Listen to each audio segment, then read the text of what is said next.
हजारों मीटर की ऊंचाई पर एक औरत ने अपनी पूरी ताकत लगाकर छलांग लगाई। किस्मत अच्छी थी, वह सीधा एकमात्र सहारे पर जाकर गिरी। नीचे की खौफनाक गहराई को देखकर शाओमेई के पैरों से जान निकल गई। होश में आते ही उसने जल्दी से बैग खोला, पानी की बोतल निकाली और गड़गड़ पीने लगी। शारीरिक और मानसिक रूप से खुद को संभालने के बाद शाओमेई ने ऊपर लौटने के लिए रस्सी पकड़ने की तैयारी की, लेकिन थोड़ी सी दूरी भी जैसे एक असंभव खाई लग रही थी। मजबूरी में उसने बैग से सेल्फी स्टिक निकाली और उससे बैग को रस्सी में फंसाया। फिर उसने पूरी ताकत से छलांग लगाई। सौभाग्य से उसकी शारीरिक क्षमता ने साथ दिया और वह ठीक से बैग को पकड़ने में सफल रही। शाओमेई के स्थिर होते ही ऊपर मौजूद लीसा ने जान झोंक कर रस्सी खींचनी शुरू की। शाओमेई भी चुप नहीं रही, वह पूरी ताकत से रस्सी पर चढ़ने लगी, लेकिन जब वह लगभग ऊपर पहुंचने ही वाली थी तभी एक हादसा हो गया। लीसा ने कांपते हुए नीचे झांका। अच्छा हुआ कि उसकी सहेली ने समय रहते बैग को कसकर पकड़ लिया था, नहीं तो एक और हादसा हो जाता। अब पूरी तरह सतर्क हो चुकी लीसा ने रस्सी को मजबूती से पकड़ा और धीरे धीरे शाओमेई को ऊपर खींचने लगी। 10 मिनट की कड़ी मेहनत के बाद वह उसे बचाने में सफल रही। लीसा के लहूलुहान हाथों को देख शाओमेई की आंखों में कृतज्ञता भर गई, वह सकुशल बच गई थी। इसके बाद लीसा ने एक कागज पर मदद की गुहार लिखी, उसे ड्रोन की पीठ पर चिपकाया और उसे नजदीकी रेस्टोरेंट की ओर उड़ाया। लेकिन ड्रोन आधा मीटर भी नहीं उड़ा था कि बैटरी खत्म होने की चेतावनी आ गई। अगर उसने वापसी नहीं की होती तो वह गिर जाता। मजबूरी में लीसा ने उसे वापस बुलाया और बैटरी खत्म होने से पहले ही पकड़ लिया। इस विफलता ने लीसा को हताश कर दिया। उसे समझ नहीं आ रहा था कि अब क्या करे। और भी बुरा यह था कि उनके पास बचा हुआ पानी भी खत्म हो चुका था। पानी के बिना दोनों को डिहाइड्रेशन का खतरा था। इसी संकट की घड़ी में शाओमेई ने ऊपर लगी सिग्नल लाइट को देखा और सोचा शायद वहां ड्रोन को चार्ज करने का तरीका हो। लीसा ने बिना देर किए चढ़ना शुरू कर दिया। बड़ी मुश्किल से वह ऊपर पहुंची, जैकेट से बल्ब को लपेट कर निकाला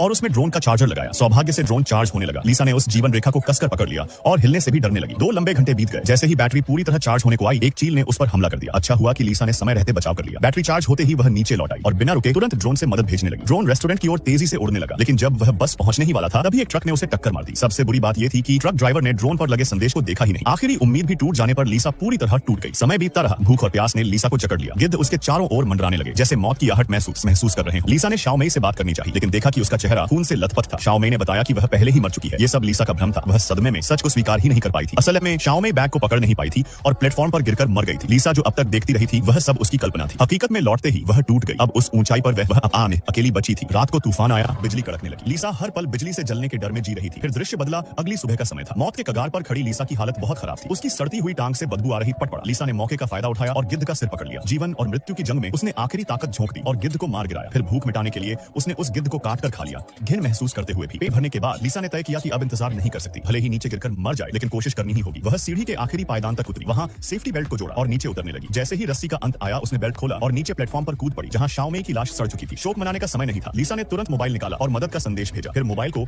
शाओमेई के जूते में डाला और उसे उसके पेट के भीतर घुसा दिया ताकि वह गिरते समय टूटे नहीं। इसके बाद उसने शव को नीचे गिरा दिया, जिससे मोबाइल सुरक्षित जमीन पर पहुंच गया। इस बार योजना सफल रही। मोबाइल सही सलामत नीचे गिरा। जल्द ही उसके पिता को संदेश मिला और पुलिस ने तुरंत हेलीकॉप्टर भेजकर कई दिनों से फंसी लीसा को बचा लिया।